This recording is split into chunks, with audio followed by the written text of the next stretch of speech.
J'ai envie que tu saches que il y a des parts de toi que tu t'autorises pas.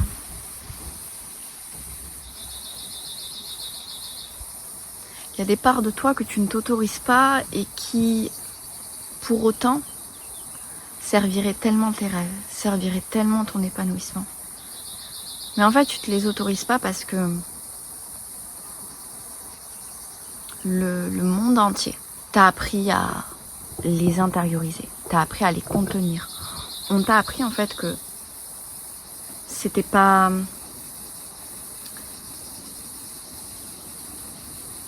ok, que ça correspondait pas à la bienséance qu'une belle femme, qu'une grande femme, elle n'était pas comme ça. Et du coup, t'as juste étouffé cette part de toi. Ça peut être la sauvage, la femme sauvage en toi, la femme mystique. Ça peut être l'exigeante. Une femme en toi une part de toi, c'est pas qui tu es, c'est une part de toi qui pour autant elle te permettrait de ne plus te trahir, te permettrait de te choisir, d'être encore plus connecté à toi.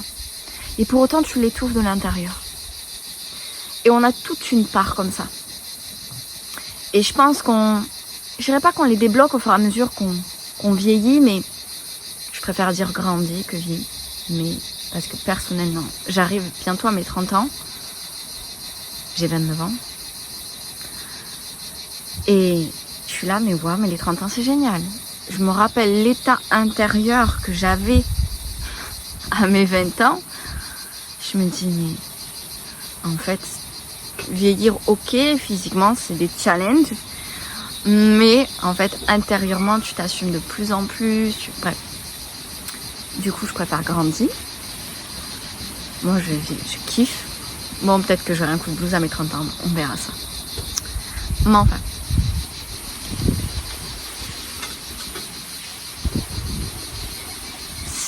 Je pense que plus on grandit, du coup, plus c'est part de nous, tu vois.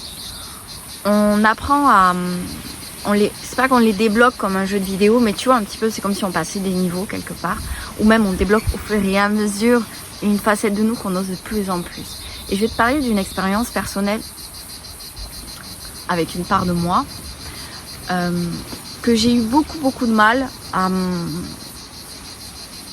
remettre dans ma vie et qui est revenue, j'ai envie de dire, quand je suis devenue maman et qui, depuis que je suis devenue maman, prend beaucoup plus de place. C'est la femme exigeante. En fait, avant, j'étais une jeune femme qui donc était dans la connexion à elle-même, etc. Mais j'avais beaucoup de mal à mettre des limites, à être souveraine, à exiger des choses dans une relation. Alors quand je dis exiger, c'est pas contrôler. Faire la différence. Mais j'avais du mal à avoir des standards dans lesquels qui servent en fait mon épanouissement, mon bien-être relationnel, professionnel, de relation à moi-même, de relation à mes parents, de relation à ceci, de relation à cela. Et en fait, ces standards, j'ai commencé à les mettre dans ma relation avec mes parents. Puis ensuite, il y a eu donc mon enfant. Donc là, je les ai mis dans ma relation amoureuse. Il y en avait avant, bien sûr, mais pas des trucs qui sortaient vraiment de l'ordinaire. Et après, c'est aller sur mon pro, ma relation à moi. Et là, depuis quelques mois, j'ai envie de dire, ça bouge énormément sur toutes mes relations, sur ma manière de vivre mon business, de le créer, de le faire, et aussi de divers projets. Et en fait, je m'autorisais pas cette part de moi parce que je passais pour la chiante, je passais pour la chieuse, je passais pour la meuf qui en veut trop, qui en demande trop. J'avais peur en fait qu'on me rejette, qu'on m'aime plus. Et en fait, c'est pas ce qui s'est passé. Évidemment, il y a des gens qui se sont éloignés parce qu'évidemment, quand je demande donc de l'honnêteté, je demande de la vérité, que je cherche des relations vraies, profondes et amicales, évidemment, il y a des personnes, c'était pas mes personnes les plus proches, évidemment, mais des personnes qui se sont juste éloignées parce que ça, c'était pas ce qu'ils recherchent, soit les amis de soirée ou quoi que ce soit, ça m'intéresse pas. Je cherche des relations authentiques dans lesquelles on peut être brut, vulnérable.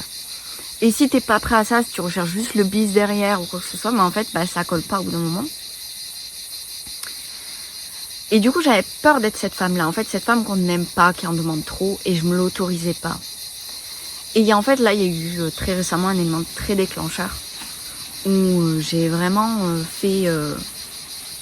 j'ai posé de vraies exigences dans le sens où, ok, dans une relation, il faut où on soutient. S'il y en a un qui est vulnérable, on est là. S'il y en a un qui a besoin, on est là. On n'est pas dans le sacrifice, mais on est là. Et quand je parle de besoin, c'est un besoin physique, c'est un réel besoin. Okay. Et si t'es pas prêt à ça, tu peux pas rentrer dans mon cercle proche. Si t'es pas prêt à cette vulnérabilité, tu peux pas rentrer dans mon cercle proche. Si t'es pas prêt à accueillir de l'émotion, si t'es pas prêt à accueillir quelqu'un qui traverse un moment difficile, si t'es pas prêt à ne pas être dans le jugement, tu peux pas faire partie de mon cercle proche. Parce qu'en fait, cette exigence, je me la mets aussi à moi-même. Et en fait, c'est ça. C'est se la mettre aussi à soi-même. Est-ce que je suis prêt à accueillir aussi la personne dans cet espace-là? Donc évidemment, ça, c'est pas être avec tout le monde, pas être avec plein de personnes. Mais j'avais besoin de poser ces espaces dans lesquels je me sentais en fait en sécurité. Et j'osais pas me mettre. Et en fait, ça me limitait beaucoup dans mes relations sociales. Parce que, du coup, comme j'osais pas mettre cette sécurité qui était hyper importante pour moi, pour me sentir, pour pouvoir oser être vulnérable, être qui je suis, enfin pleinement, lâcher prise. Ben en fait, je m'enfermais moi-même et j'étais beaucoup solitaire. Et en fait, je me suis rendu compte qu'en me posant mes exigences, ben en fait, les personnes qui tiennent vraiment à toi, et quand c'est une exigence saine, c'est-à-dire qui t'apporte la sécurité, c'est pas de la jalousie, c'est pas de la je ne veux pas que tu aies d'autres amis que moi, je ne veux pas que je veux pas que tu sortes. Voilà, je parle pas de ce genre-là, je parle d'exigence de standard, d'authenticité, d'honnêteté, de vérité.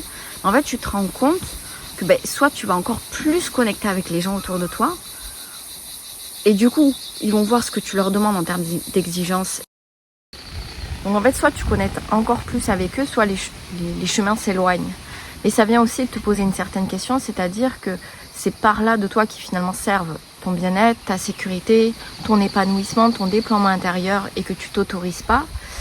Pourquoi tu te les autorises pas? Et souvent c'est lié à l'autre, son regard, son jugement, la peur d'être abandonné, la peur d'être rejeté, la peur de ne pas être apprécié, l'envie d'être apprécié de tout le monde, d'être le sauveur, la sauveuse, la gentille, celle qui tient l'harmonie, celle qui machin. En fait, tu t'attaches à des identifications ou à certaines peurs. Et souvent, c'est un peu les deux, on va pas se mentir. Et en fait, ce qui est important, c'est que c'est par là que tu limites, que tu restreins, elles sont un trésor inestimable. Sauf qu'on t'a appris qu'en fait, elles étaient déboulées, qu'elles étaient des petits démons intérieurs. Et peut-être même en m'écoutant, là, tu t'es dit... Ouais, mais en fait, être exigeant, toi t'es un peu trop sauvage, un peu trop mystique, ça m'éloigne des gens, etc. Mais c'est parce qu'en fait, souvent tu es dans un extrême. C'est-à-dire qu'en fait, tu étouffes tellement ces parts de toi qu'à un moment donné, pour X ou Y raison, il y a ras à la casquette. Et là, tu laisses la place à cette part de toi qui est parfois nourrie par de la tristesse, de la culpabilité, de la rancœur, de la colère, du désespoir, etc. Et là, cette part de toi prend toute la place. Et là, oui, elle devient extrême et du coup, elle n'est pas bonne. Mais quand tu la laisses juste vivre à travers toute ta personnalité, là, elle vient en fait apporter l'équilibre. C'est comme si en fait, dans la voiture qui est ta vie, tu lui donnes pas les commandes, mais juste tu la laisses être à l'arrière et donner son avis, être là et être présente. Mais c'est pas elle qui guide. Tu vois? Et c'est toujours poser un regard de conscience. Si tu as envie d'aller vers ces parts-là, si tu as envie de venir regarder ces parts de toi que tu t'autorises pas pleinement, que tu restreins encore, que peut-être même tu te dis je n'ai pas conscience de celle que j'étouffe, que tu sais celle que tu étouffes, mais que tu aimerais lui laisser plus de place ou que tu as peur de de créer ce qu'elle te demande. Alors je t'invite vraiment à rejoindre l'événement She is Wolf. Il commence mercredi, il est jusqu'à vendredi. Les replays seront disponibles jusqu'à lundi prochain. Donc même si tu regardes cette vidéo en décalé, c'est encore possible que tu puisses accéder à tout ça. Et en fait pendant 3 jours, en live d'1 heure, 1 heure et demie, on va venir checker tout ça. Les injonctions, la connexion à soi, la connexion à sa puissance et qu'est-ce qui te restreint en fait. Qu'est-ce qui te bloque, les injonctions familiales, sociétales, les identifications que tu as sur toi-même.